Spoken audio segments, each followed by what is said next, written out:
Welcome back to Quick Bits, our quicker dive into all the legal stories from the week of August 19th. Some of these are new stories, some I covered in longer content. I'll always let you know which is which. But this week, we need to talk about all of the motions filed in the Donna Adelson case ahead of her going to trial in September. There was a Friday ruling in the Karen Read case. Not a huge surprise, but an interesting 21-page order from the judge. Alec Murdaugh got some good news in his quest to get a new trial. Tom Girardi's trial is coming to an end, but an unexpected twist from the judge. And there is a $50 million lawsuit going on over that Oceangate Submarine that we were all hoping would be found in one piece and sadly was not when it was seeking to explore the Titanic wreck. So lots to discuss. Let's get into the Quick Bits. I'm legal analyst Emily D. Baker. This is the Quick Bits, where I break down just the main points of the pop culture and entertainment cases I'm currently covering on YouTube and the Emily Show podcast. Let's get into it. In the Karen Read case, we knew that Judge Cannoni was going to drop her order on a Friday, and she sure did. I have to wonder if she's taking off next week for Labor Day. I mean, it seems like maybe that's what's going to happen, but it was not a surprise that she denied the motion to dismiss. I don't think there is a legal avenue for Judge Cannoni to dismiss two of the counts in the Karen Read case, even though the defense asked that those be dismissed based on double jeopardy grounds, saying that the jury really did acquit Karen Read, even though those acquittals were not pronounced in open court, were not put on the verdict slips, and were not indicated in any of the jury notes. And Judge Cannoni went through that quite extensively in a 21-page ruling, but didn't leave out room to take some shots at the defense attorneys, including Alan Jackson, saying that, the defense was not surprised by any of this, that this whole motion is coming up in hindsight. And in fact, they were so on board with the mistrial being declared that they went out to the courthouse steps and had a press conference about how it was a win for them. I wonder if they're going to use the judge's order in a motion to recuse the judge now, saying that the judge is biased against the defense attorneys, but we'll see how they choose to move forward. And yes, the defense has already stated that they'll be appealing this ruling, and the prosecution has stated that they are moving forward on all three counts when this case goes to retrial in January 2025. Don't worry, I'm going to be following it every step of the way because now I'm so invested in what happens in this case that I can't not. Speaking of being invested, Alec Murdaugh wants a new trial. The new trial that Karen Read's like, I don't want a new trial on all the counts. Alec Murdaugh absolutely wants a new trial, and wants a new trial because of external interference by clerk of court, Courthouse Becky. Alec Murdaugh had appealed the ruling by Justice Toll, a former state Supreme Court judge. And when Justice Toll made her ruling, she really did lay out her reasoning well for an appellate court to take a look at. Well, the Court of Appeals is not going to hear Alec Murdaugh's motion for new trial based on that juror interference. It's going to be the state Supreme Court who has decided to take up the matter directly. I think it's because there is some split in authority between what the federal courts have ruled the standard is for external interference into a jury and what the state of South Carolina does, though it seems that in its jurisprudence, the state of South Carolina has repeatedly declined to apply the standard that the defense is arguing for here. The defense is arguing that prejudice to the defendant is presumed when a member of the state, and Courthouse Becky was an elected official. So when a member of the state interferes with the jury, and Justice Toll applied the standard in South Carolina, which means that the defense has to prove that prejudice and harm was done. The defense arguing in the alternative that, of course, they proved that, and the prosecution didn't overcome that burden. So the defense is arguing really in two ways. One, that they think that the other standard, the federal standard, should be taken up by the state of South Carolina. And two, even under the South Carolina standard, that they had in fact met their burden, that the judge did not apply the facts to the standard properly, and that the state did not rebut the proof of prejudice to the defendant as is required under the state of South Carolina standard. I know I said standard a lot, but it is really the crux of law is what are the rules that we're applying? And that's what the defense is arguing, which standard applies here. And I think the state Supreme Court took it up to answer that question. And getting ready to go to trial is Donna Adelson. Donna Adelson is being tried in Florida for the death of her son-in-law, who the state alleges she had an instrumental part in the conspiracy to commit murder against Dan Markel. Her son has already been tried and convicted. The middle woman and the gunman have already been tried in this case and convicted. All of them will be coming in to testify during this case, except for Charlie Adelson, who cannot be compelled to testify. His appeal is still pending, so he still has a Fifth Amendment right against self-incrimination, even though he did testify in his own trial. But there were a lot of motions ahead of this going to trial. Your standard motions in limine, the defense saying that Donna Adelson being arrested at Miami International Airport, about to board an international flight, was not her fleeing. She regularly traveled internationally, and this was so far in time, we are almost a decade out from when this murder happened, that she wasn't fleeing responsibility. Here, of course, the prosecution's going to argue that she was leaving as a plan B close in time to her son being convicted, which really made shit real for her. But the defense is also arguing that her jail calls with her son setting up that plan B should not be admitted into evidence, arguing that statements by Charlie Adelson are hearsay. The state's going to argue that those are co-conspirator statements and that they are still trying to cover up the conspiracy, even though he had been convicted. She also argued to move the case into a smaller courtroom, saying that during Charlie Adelson's trial, members of the gallery, members of the public, had taken pictures and put on social media notes being passed between the defense attorney and the defendant, and that they were signaling with their body language and their faces and even waving their hands, signaling how they felt about the testimony to the jurors, to the point where jurors actually spoke up about it. So saying that this case should be held in the smaller courtroom, not only to limit the amount of the public in the courtroom, and of course the public can watch it because it will be streamed, but also arguing that the defense is better able to see all of the jurors when going through their case in the other courtroom. And on that basis, the court might grant that motion. And finally, Donna argued that her case should be dismissed entirely because the prosecution waited so long to bring this trial against her. Of course, there is no statute of limitation for murder. The state could take their time, but the defense is arguing where taking time prejudices the defendant so that she can't adequately defend herself, it is a violation of her rights, and the prosecution should not be allowed to go forward on this case, or in the alternative, should not be allowed to present some evidence that she can't effectively rebut due to how much time has passed between when the crime happened, when she was identified as a potential target or suspect, and now. The defense argued that Donna Adelson has been on law enforcement's radar since the beginning of this crime, and that most of the evidence used, law enforcement and the prosecution obtained in the years immediately following the murder, but not recently, and that some records have since been destroyed by the cell phone company or by SunPass and others, just based on the passage of time. And speaking of trials, the Tom Girardi trial is coming to a close. The prosecution rested their case last week, and in two interesting moves, Tom Girardi testified and the court asked for additional briefing on a very interesting case. Talking about that first, of course, when the prosecution rests its case, that's when you see that motion for a judgment of acquittal. Sometimes it's called different things depending on the jurisdiction, but it's essentially at the close of the prosecution's case, the defense arguing, look, Your Honor, as a matter of law, the prosecution did not prove their case and the court must dismiss it now, either because there is one or several elements that are fatally flawed, so a jury shouldn't even consider the case and it should be dismissed outright.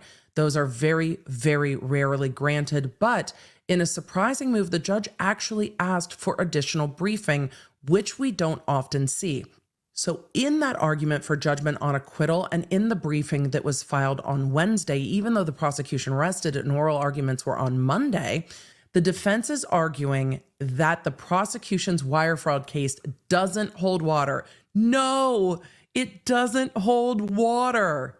Just in your head, cue Marissa Tomei. They're arguing that that's the case because all of the wire transfers to Girardi Keese were lawful, saying that the monies that were being deposited were from lawfully obtained settlements. They're arguing that under that United States Supreme Court case, Parr versus United States, that where the deposits and the wire action or the mail action in a mail fraud case is lawful, it is not the proper basis for a criminal case when somebody intended to steal the monies after they were obtained, because the settlements weren't fraudulent, the inducement of the settlements weren't fraudulent, and the defense, in what I thought was very good and thorough briefing, listed out a number of cases where the Parr ruling had been applied in different cases where the thing obtained was not obtained by fraud, and then distinguishing it from cases where monies were obtained by fraud. So fraud in getting the monies wired in versus monies that came in lawfully and then were stolen afterwards. The government, of course, distinguishes this and says that the Ninth Circuit, which governs the Central District Court there in Los Angeles, that the Ninth Circuit has repeatedly upheld that a conviction for mail fraud or wire fraud may be upheld where legally compelled mailings or wires were part of the scheme, and argues that case law has repeatedly limited the holding of Parr to just the circumstances in that case, and that it's a very narrow interpretation of that case, and that it only applies where the mailings or the wires, because of course Emily, are you going to give us a history of wire fraud? No, but wire fraud and mail fraud are kind of inextricably linked because it was using the mails, and then when mail started being less of a thing, it extended to using the wires and the phone lines and then the interwebs and more. So the history of those laws are very intertwined, and the case law relating can be used as binding precedent on both. But the government is arguing that the Parr ruling had been really narrowly interpreted by the courts, limited to circumstances where the mailings were not part of the execution of the fraud. And they're arguing here, of course, the settlements were an inextricable part of the fraud, because the situation is not that Tom Girardi got this money in and then decided to steal it, but more akin to a Ponzi scheme where he had to get that settlement money in because then he was immediately sending that money to places it wasn't supposed to go to pay off other clients, loans, and himself, so that bringing the money in from the settlements, even though the settlement checks were legitimate, he knew that that money coming in was immediately going to further the fraud scheme, which was this Ponzi scheme of bringing in money and using it for old debts. And that was where the money had to keep coming into Girardi Keese to keep the fraud scheme going. We will see what the court does with that, but the court has taken it under submission, and closing arguments are going to be starting on Monday.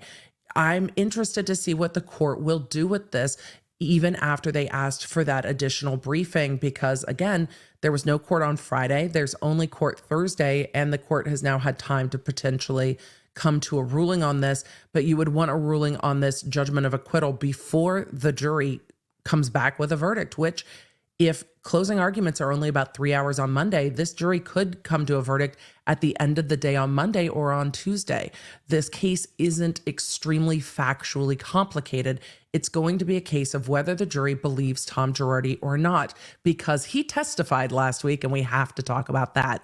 Not only did we learn that there are other attorneys who the government is looking into, according to reports from the LA Times, and Matt Hamilton has been reporting on this since the beginning, but we learned that federal prosecutors have warned that at least 4 other attorneys who worked alongside Girardi could face criminal charges as part of an ongoing investigation. And we know that 2 are being prosecuted alongside Tom in Illinois, where you have his son-in-law, Attorney Lira, and Attorney Griffin. So we could see those as 2 of the attorneys, but then others who were part of this being prosecuted federally in Los Angeles. It'll be interesting to see if the outcome in this case informs those prosecutions, because it seems that the attorneys that got target letters are Keith Griffin, David Lira, the son-in-law, Robert Finnerty, and Christopher Amuis.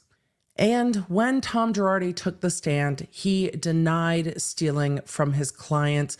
He at some point tried to blame his victims and his former clients, saying that the reason that monies weren't distributed to Joe Rugomez is because he was dealing with a drug issue and that he never would take someone's money and that every client had been paid every penny that they were owed, which I think we are pretty clear is the opposite of what happened here. And I think the jury is probably clear on that as well.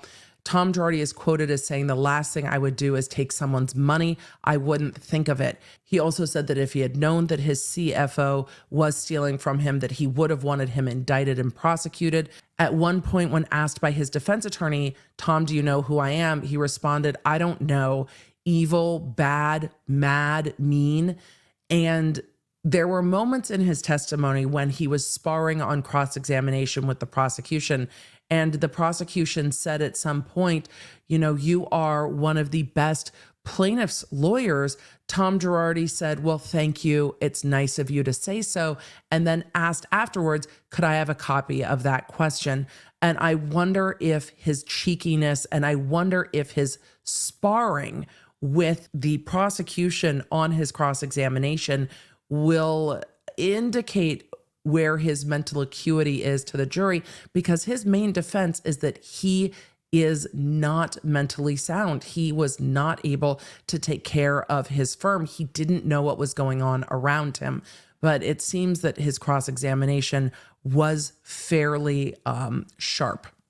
And finally, and something that may never go to trial, there is a $50 million wrongful death lawsuit out of Washington state over the Oceangate submarine disaster. Thank you to today's sponsor, Honeylove. And even though I am very ready for the weather to change, it's not necessarily time to put away those summer dresses just yet. So no matter what your needs are, Honeylove has got you covered. And one of the things I always tell you not to sleep on is their sleepwear. And yes, Honeylove is like, talk about our shapewear. I'm like, the shapewear is great. The law nerds know it's great, but the sleepwear, the cooling sleepwear, as the nights continue to be hot and it is cooling, it holds everything in place. It is my absolute go-to. And I wear the sleepwear not just to sleep, but even for getting ready in the morning, because it keeps me cool and it is just that comfortable. So whether you are looking for their best-selling power short to go under your favorite dress, or the bras as the weather starts to change, because nobody wants pulling and bunching and bulging when they're wearing their favorite sweater, or sleepwear to keep you cool, Honeylove has got you covered, and I've got a discount for you. Treat yourself to the best bras, shapewear, and sleepwear on the market and save 20% off at honeylove.com/lawnerd. You can use our exclusive link down below and get 20% off at honeylove.com/lawnerd. And after you purchase, they'll ask where you heard about them. Be sure to give the love to me and to the show. Let's get back to today's episode.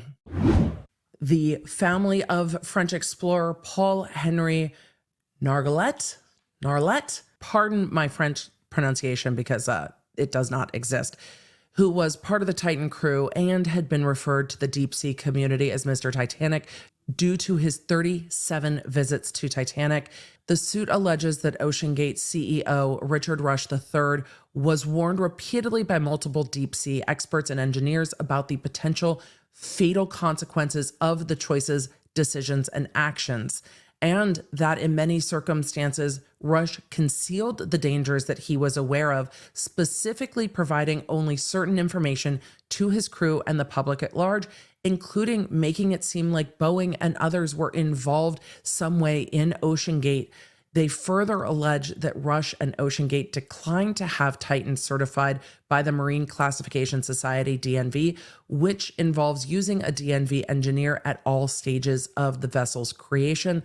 They allege that this negligence and the willful hiding of the dangers of Titan is part of why not only is the estate of Richard Rush and Oceangate responsible, but why this should be a $50 million lawsuit due to the real problems with Oceangate, which the company and Rush were aware and did not disclose to others. So if you are interested, I will be keeping an eye. I know that so many were riveted, wondering what happened to Oceangate, and then learning about the way it was created was terrifying. There are also allegations that this was not a quick situation and that the crew would have suffered. And that is part of where the pain and suffering numbers come from in this lawsuit. The knowledge that there were catastrophic failures and then waiting inevitably for the end to come is part of this lawsuit. It is an almost 30-page lawsuit, and if you would like me to break it down more, please let me know in the comments, and we will take a deeper look at this wrongful death lawsuit and have a discussion about it. This week, there is lots to come because Corey Richins is going to preliminary hearing, though it will not be streamed, and we have a live hearing, a very big live hearing in the Koberger case out of Idaho, where the court, will probably take under submission, but where the court will hear argument about whether or not this case must have a change of venue to a different county. The defense really seems to be pushing to move it towards Boise, into a bigger city, into a bigger jurisdiction, and into a larger county. We will see that hearing this week, though we might not know what the court rules this week, because I bet you Judge is going to take it under submission. But if you want to stay in the loop with all of it, make sure you subscribe to the Law Nerd app so I can keep you in the loop with everything I'm covering. Thank you for being here for the Quick Bits. Thank you for being a Law Nerd, and I will see you on live stream soon. Have a great week. For deep dives into the stories that I covered here, you can find them on my YouTube channel at The Emily D. Baker and The Emily Show podcast. I stream every Tuesday and Thursday. The podcast goes live on Wednesdays. And if you want to stay in the loop with everything I'm doing, receive the fastest notifications out there, and get more Law Nerd community, join me at lawnerdapp.com, our free app for iOS and Android.